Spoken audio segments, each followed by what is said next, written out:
علی بھائی نماز جمعہ کی کل رکعتوں کی تعداد کتنی ہے؟ پلیز صحیح احادیث کی روشنی میں رہنمائی فرمائیں۔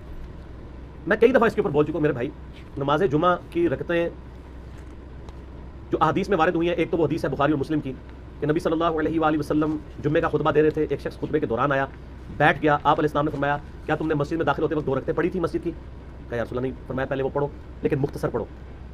وہ پڑھوائی خطبے کے دوران، تقریر کے دوران، چاہے عربی والا خطبہ ہو چاہے اردو والا، پھر نبی اسلام کی تو تقریر وہی ہوتی تھی، ہم نے علیحدہ کی ہے نا۔ وہ 2 رکعتیں تو نماز سے پہلے ضروری ہیں کم از کم۔ مصنف ابن ابی شیبہ میں، سنن کبری البیہقی میں کہ یہ سار ملتے ہیں کہ صحابہ کرام 4 رکعتیں بھی پڑھتے تھے۔ اس کی صحت میں اختلاف ہے لیکن چونکہ دونوں طرف محدثین موجود ہیں، آپ 4 بھی پڑھ لیں۔ اور بخاری اور مسلم میں ایک وہ حدیث ہے دونوں میں کہ آپ علیہ السلام نے فرمایا کہ جو شخص سب سے پہلے جمعے کی نماز کے لیے آتا ہے اسے اونٹ نہر کرنے کا ثواب ملتا ہے، جو اس کے بعد دوسری گھڑی میں آتا ہے اسے گائے ذبح کرنے کا ثواب، جو اس کے بعد آتا ہے اسے بھیڑ بکری، جو اس کے بعد آتا ہے اسے بکری جو ہے وہ مرغی ذبح کرنے کا ثواب، اور جو اس کے بعد آتا ہے اسے انڈا صدقہ کرنے کا ثواب، اور جو اس کے بعد آتا ہے فرشتے رجسٹر بند کر دیتے ہیں جب خطیب ممبر پہ چڑھ جاتا ہے اور وہ بھی اس کی تقریر سنتے ہیں۔ پھر عام جمعے کا ثواب ہے، اس میں آگے الفاظ ہے کہ جو جتنا جلدی آتا ہے اس کے بعد جو اللہ توفیق دے تم نماز پڑھو۔ تو جمعے سے پہلے آپ 100 رکعتیں بھی پڑھ سکتے ہیں جب تک خطیب ممبر پہ نہیں چڑھا ہوا۔ جب خطیب ممبر پہ چڑھ جائے تو بخاری مسلم کے الفاظ ہے پھر 2 سے زیادہ نہیں پڑھنی، اس سے پہلے یا تو جتنی پڑھے۔ تو جمعے سے پہلے جتنی آپ کو اللہ توفیق دے، اشراق کے وقت سے لے کے آپ پڑھتے رہے۔ پرانے زمانوں میں لوگ جمعہ پڑھنے کے لیے شہروں میں گاؤں ایریا سے آیا کرتے تھے، صبح ہی آ جاتے تھے۔ اب تو خیر ہمارے گاؤں بھی شہر بن چکے ہیں چونکہ قصبے ہیں، اس لیے وہاں پہ جمعے ہوتے ہیں، لیکن فقہ حنفی کے مطابق ان گاؤں میں ابھی بھی جمعے نہیں ہو رہے۔